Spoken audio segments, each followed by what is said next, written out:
ಪಟೇಲ್ ಬಡವಣೆ, ಆಶ್ರಯ ಕಾಲೋನಿ ಅಲ್ಲೆಲ್ಲ ರಸ್ತೆ ಒಳಗೆ ಚರಂಡಿ ಎಲ್ಲ ಆಗಬೇಕು. ಈಗಿನ ಪರಿಸ್ಥಿತಿಯಲ್ಲಿ ಅಧಿಕಾರಿಗಳಿಗೂ ಕಷ್ಟ. ನಿಮಗೆ ರೋಷ ಇದೆ, ಏನಪ್ಪ ನಗರಸಭೆಯವರು ಏನೂ ಮಾಡಿಲ್ಲ ಅಂತೇಳಿ. ಅವರು ಕೂಡ ಏನು ಮಾಡದೇ ಇರ್ತಕ್ಕಂಥ ಪರಿಸ್ಥಿತಿ ಬಂದಿದ್ದಾರೆ. ಇರೋದರಲ್ಲಿ ಒಳ್ಳೇದು ಮಾಡ್ತಕ್ಕಂಥ ಕೆಲಸ ಮಾಡೋಣ. ಇವತ್ತು ಮೊದಲನೇದಾಗಿ ಈ ನಗರ ಸುಂದರವಾಗಿ ಕಾಣಲಿಕ್ಕೆ ಬೀದಿ ಬದಿ ವ್ಯಾಪಾರಿಗಳನ್ನು ಎಲ್ಲಾದರೂ ಒಂದು ಕಡೆ ಶಿಫ್ಟ್ ಮಾಡಬೇಕು. ಮುಖ್ಯ ರಸ್ತೆಗಳು ಹರಿಹರಕ್ಕೆ ಗೌರವ ಬರೋ ರೀತಿಯಲ್ಲಿ ಮುಖ್ಯ ರಸ್ತೆಗಳನ್ನು ಕಾಣಿಸ್ಬೇಕು ಅಂತಕ್ಕಂಥ ಸಲಹೆ ಬಂದಿದೆ. ಅದ್ರ ಬಗ್ಗೆ ಕೂಡ ಅಧಿಕಾರಿಗಳ ಜೊತೆ ಆದಷ್ಟು ಬೇಗ ಸೇರಿ ಚರ್ಚೆ ಮಾಡ್ತೀವಿ. ಇನ್ನು ಅಂಡರ್ ಬ್ರಿಡ್ಜ್ ರಿಪೇರಿ, ಅದು ಭಾಳ ಜನಕ್ಕೆ ಗೊತ್ತಿಲ್ಲ. ಅಕಸ್ಮಾತ್ ಏನಾದರೂ ಅಲ್ಲಿ ಯೂಶಲಿ ಒಡೆದು ಏನೋ ಅನಾಹುತ ಆದರೆ ಭಾಳಷ್ಟು ಸಂಚಾರಕ್ಕೆ ತೊಂದರೆ ಆಗ್ತದೆ. ಬರೀ ಹರಿಹರದವ್ರಿಗಲ್ಲ, ನಮ್ಮ ಕರ್ನಾಟಕದ ಅರ್ಧ ಕರ್ನಾಟಕದ ಜನತೆಗೆ ತೊಂದರೆ ಆಗ್ತದೆ. ಅದ್ರ ಬಗ್ಗೆ ರೈಲ್ವೆ ಇಂಜಿನಿಯರ್ಗಳು ಕೂಡ ನಾವು ಮಾಡಿಸ್ಕೊಡ್ತೀವಿ ಅಂದರೆ ಅದನ್ನು ಎಡಗುಲಿ ಪಿಡಗುಲಿ ಮತ್ತು ನಗರಸಭೆಯವರು, ನಾನು ಜಿಲ್ಲಾಧಿಕಾರಿಗಳು ಕೂಡ ನಾನು ಇವಾಗ ಮಾತಾಡ್ಬಿಟ್ಟು ನೀವು ರೈಲ್ವೆ ಇಲಾಖೆಯವ್ರಿಗೆ ಹೇಳಿ ಆದಷ್ಟು ಬೇಗ ಆ ಅಂಡರ್ ಬ್ರಿಡ್ಜ್ ಕೆಳಗಡೆ ಇರ್ತಕ್ಕಂಥ ಡ್ರೈನೇಜ್ ಸಮಸ್ಯೆಯನ್ನು ಬಗೆಹರಿಸಲಿಕ್ಕೆ ನಾನು ಹೇಳ್ತೇನೆ. ಅದರ ಜೊತೆ ಮುಖ್ಯವಾಗಿ ತರಕಾರಿ ಮಾರ್ಕೆಟನ್ನು ತಹಶೀಲ್ದಾರ್ ಅವರು ಇವತ್ತು ಸೋಮವಾರ, ಬುಧವಾರ ಸಂತೆ ಇರೋದ್ರಿಂದ ಮಂಗಳವಾರ ಅಂದರೆ ನಾಳೆ ಸಂತೆ ಇದಾಗಲಿ. ಮುಂದಿನ ಸಂತೆ ಯಾವುದೇ ಕಾರಣಕ್ಕೂ APMC ಮಾಡೋಣ. ಏನು ತೊಂದರೆ ಬರುತ್ತೆ ನೋಡಿ, ಮುಂದಿನ ತೀರ್ಮಾನ ತೆಗೆದುಕೊಳ್ಳೋಣ ಅಂತಕ್ಕಂಥದ್ದು ಈ ಸಂದರ್ಭದಲ್ಲಿ ಒಂದು ರೀತಿಯಾದಂಥ ತೀರ್ಮಾನ ಆಗಿದೆ.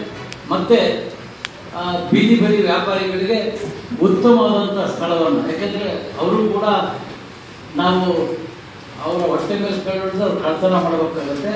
ಅವರ ಒಂದು ಜೀವನವನ್ನು ಕೂಡ ನಾವು ನೋಡಬೇಕಾಗಿರೋದ್ರಿಂದ ಅದನ್ನು ಕೂಡ ಸ್ಥಳವನ್ನು ಪರಿಶೀಲನೆ ಮಾಡಿ ಬೀದಿ ಬದಿ ಬೇಡ ಅಂತೇಳಿ ಅವರಿಗೆ ಉತ್ತಮವಾದಂಥ ನಿವೇಶನವನ್ನು ಊರ ಮಧ್ಯದಲ್ಲೇ ಕೊಡ್ತಕ್ಕಂಥ ಒಂದು ಪ್ರಯತ್ನವನ್ನು ಮಾಡ್ತಕ್ಕಂಥ ತೀರ್ಮಾನ ಇದಾಗಿದೆ. ಚನ್ನಗಿರಿ ಕ್ಷೇತ್ರ ಒಂದು ವಿಶಿಷ್ಟವಾದಂಥ ಕ್ಷೇತ್ರ ಅಂತ ಅನ್ನಿಸ್ತದೆ. JH ಪಟೇಲ್ರವರು ಮುಖ್ಯಮಂತ್ರಿಯಾಗಿ ಉಪಮುಖ್ಯಮಂತ್ರಿಯಾಗಿ ಪ್ರತಿನಿಧಿಸಿದಂತಹ ಕ್ಷೇತ್ರ. ಅವರು ಆದ ನಂತರ ಚನ್ನಗಿರಿ ತಾಲೂಕಿಗೆ ಯಾವುದೇ ಸಚಿವ ಸಂಪುಟದಲ್ಲಿ ಸ್ಥಾನಮಾನಗಳು ಸಿಕ್ಕದೇ ಇರುವುದು ಭಾಳ ಅನಿವಾರ್ಯ. ಅತ್ಯಂತ ಪ್ರಭಾವಶಾಲಿಯಾದಂತಹ ವ್ಯಕ್ತಿಗಳು, ಪ್ರತಿಭಾನ್ವಿತರು, ವಿದ್ಯಾವಂತರು ಆಗಿರುವಂತಹ ಈ ನಾಡಿನಲ್ಲಿ ಮಹಿಮಾ ಪಟೇಲ್ರವರು, ವಡ್ನಾಳ್ ರಾಜಣ್ಣ, ಮಾಡಾಳ್ ವಿಪಾಕ್ಷಪ್ಪನವರು ತಮ್ಮ ಅಧಿಕಾರಾವಧಿಯಲ್ಲಿ ಎಷ್ಟು ಸಾಧ್ಯನೋ ಅಷ್ಟು ಅಭಿವೃದ್ಧಿಪಡಿಸಿದ್ದಾರೆ. ಆದರೆ ಸಂಪೂರ್ಣವಾಗಿ ರಾಜಕೀಯ ಒಂದು ಸಚಿವ ಸಂಪುಟದ ದರ್ಜೆಯ ಸ್ಥಾನಗಳು ಯಾವುದೂ ದೊರಕದೇ ಇರುವುದು ತುಂಬ ವಿಪರ್ಯಾಸ ಅಂತ ಅನ್ನಿಸ್ತದೆ. ಆದರೆ ಸದ್ಯದ ಪರಿಸ್ಥಿತಿಯಲ್ಲಿ, ಪ್ರಸ್ತುತ ದಿನಮಾನಗಳಲ್ಲಿ ರಾಜಕೀಯದ ಸಚಿವ ಸಂಪುಟ ಮತ್ತು ಹೊಸದಾಗಿ ವಿಸ್ತರಣೆ ಆಗುವಂಥ ಸಂದರ್ಭದಲ್ಲಿ ನಮ್ಮ ಚನ್ನಗಿರಿ ಕ್ಷೇತ್ರಕ್ಕೆ ಆದ್ಯತೆ ಕೊಡುವುದು ಭಾಳಷ್ಟು ಸೂಕ್ತ ಅಂತ ನಮ್ಮ ಅನಿಸಿಕೆ. ಏಕೆಂದರೆ ಅತ್ಯಂತ ಇಲ್ಲಿನ ಜನ ರೈತಾಪಿ ಜನಗಳಿದ್ದಾರೆ, ಬಡವರು ಕೂಡ ಇದ್ದಾರೆ, ಶ್ರೀಮಂತರು ಕೂಡ ಇದ್ದಾರೆ. ಇದರಲ್ಲಿ ಇನ್ನೂ ಎಷ್ಟೋ ಹಳ್ಳಿಗಳಿಗೆ ಬಸ್ ಕೂಡ ಹೋಗಲ್ಲ. ಅಂಥ ಪರಿಸ್ಥಿತಿಯಲ್ಲಿ ನಮ್ಮ ಕ್ಷೇತ್ರ ಇದೆ.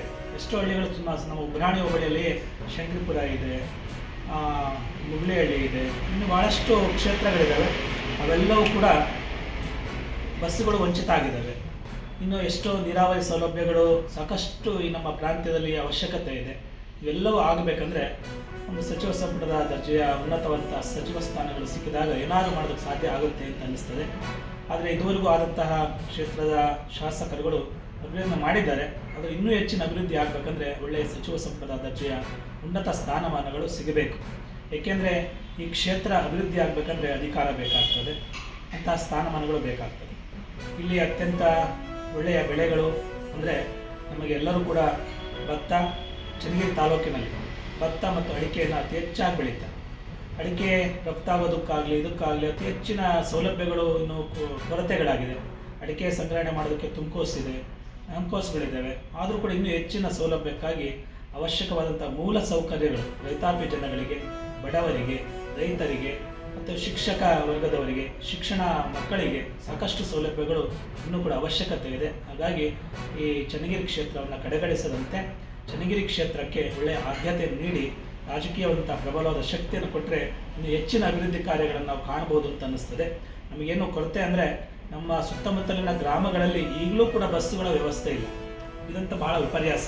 ಆಧುನಿಕತೆಗೆ ಬಂದರೂ ಕೂಡ ನಾವು ಇನ್ನೂ ಮಕ್ಕಳನ್ನು ಕರ್ಕೊಂಬರೋದು ಕಳಿಸೋದಕ್ಕೆ ವಾಹನ ಸೌಲಭ್ಯಗಳ ಕೊರತೆ ಇದೆ. ಅಂಥ ಸೌಲಭ್ಯಗಳ ಕೊರತೆಯನ್ನು ನೀಗಿಸ್ಬೇಕಂದ್ರೆ ಒಳ್ಳೆಯ ಸ್ಥಾನಮಾನಗಳಂತಾಗ ಕೆಲಸ ಮಾಡೋರಿಗೂ ಮತ್ತು ಮಾಡಿಸ್ಕೊಳ್ಳೋರಿಗೂ ಒಂದು ಒಳ್ಳೆಯ ಅವಕಾಶ ಸಿಗುತ್ತೆ ಅಂತ ಅನಿಸ್ತದೆ. ಪ್ರಸ್ತುತ ಕಾಂಗ್ರೆಸ್ ಸರ್ಕಾರ ಇದೆ ಮತ್ತು ಚನ್ನಗಿರಿ ಕ್ಷೇತ್ರದಲ್ಲಿ ಬಸವರಾಜ್ ಶಿವಗಂಗಾರವರು ಒಳ್ಳೆಯ ಕೆಲಸಗಳನ್ನು ಮಾಡ್ತಾ ಇದ್ದಾರೆ. ಅವ್ರಿಗೂ ಉತ್ಸಾಹ, ಯುವ ತರುಣ ಮಾಡಬೇಕೆನ್ನುವಂಥ ಆಸೆ ಆಕಾಂಕ್ಷೆಗಳಿರ್ತಕ್ಕಂಥವರಿಗೆ, ಯುವ ಪ್ರತಿಭೆಗಳಿಗೆ ಅವಕಾಶ ಕೊಟ್ಟರೆ ಇನ್ನೂ ಕೆಲಸಗಳನ್ನು ಸಮಾಜ ಅವರಿಂದ ಸ್ವೀಕಾರ ಮಾಡಬಹುದು ಅನ್ನೋದು ನಮ್ಮ ಅಭಿಪ್ರಾಯ. ಯಾವುದೇ ಸರ್ಕಾರಗಳಿರಲಿ, BJP ಇರಲಿ, ಕಾಂಗ್ರೆಸ್ ಇರಲಿ, ಜನತಾದಳ ಇತ್ತು, ಆವಾಗಲೂ ಕೂಡ ನಮ್ಮ ಕ್ಷೇತ್ರಕ್ಕೆ JH ಪಟೇಲ್ರ ನಂತರ ಸಚಿವ ಸ್ಥಾನ ದೊರಕದೇ ಇರುವುದು ತುಂಬ ವಿಪರ್ಯಾಸ. ಆ ಒಂದು ಕೊರತೆಯನ್ನು ನಮ್ಮ ಕ್ಷೇತ್ರಕ್ಕೆ ಸರಿದೂಗಿಸುವಂಥ ಕೆಲಸವನ್ನು ಪ್ರಸ್ತುತ DK ಶಿವಕುಮಾರ್ ಅವರಿಗೆ ಆಶಾವಾದಿಯಾಗಿದ್ದಾರೆ. ಅವರ ಒಂದು ಸಾರಥ್ಯದಲ್ಲಿ ಚನ್ನಗಿರಿ ಕ್ಷೇತ್ರಕ್ಕೆ ಒಳ್ಳೆಯ ಸ್ಥಾನಮಾನಗಳನ್ನು ಕೊಟ್ಟು ಮುನ್ನಡೆಸುವಂಥ ಕೆಲಸಗಳಿಗೆ ಅವಕಾಶ ಕೊಡಲಿ ಅಂತ ಶುಭವನ್ನು ಹಾರೈಸ್ತಾ ಇದ್ದೇವೆ. ಇದು ನಮ್ಮ ಮಾತಲ್ಲ, ಇಡೀ ನಮ್ಮ ಸಮಾಜದ, ನಮ್ಮ ಸಂಸ್ಕೃತಿ ಪರಂಪರೆಯನ್ನು ಆಚರಣೆ ಮಾಡುವಂಥ ಎಲ್ಲ ರೈತರ ಮತ್ತು ಮುಖಂಡರುಗಳ ಮಾತನ್ನು ನಮ್ಮೆಲ್ಲರ ಮುಂದೆ ಹಂಚಿಕೊಳ್ತಾ ಇದ್ದೇವೆ. ಓಂ ಶಾಂತಿ ಶಾಂತಿ ಶಾಂತಿ.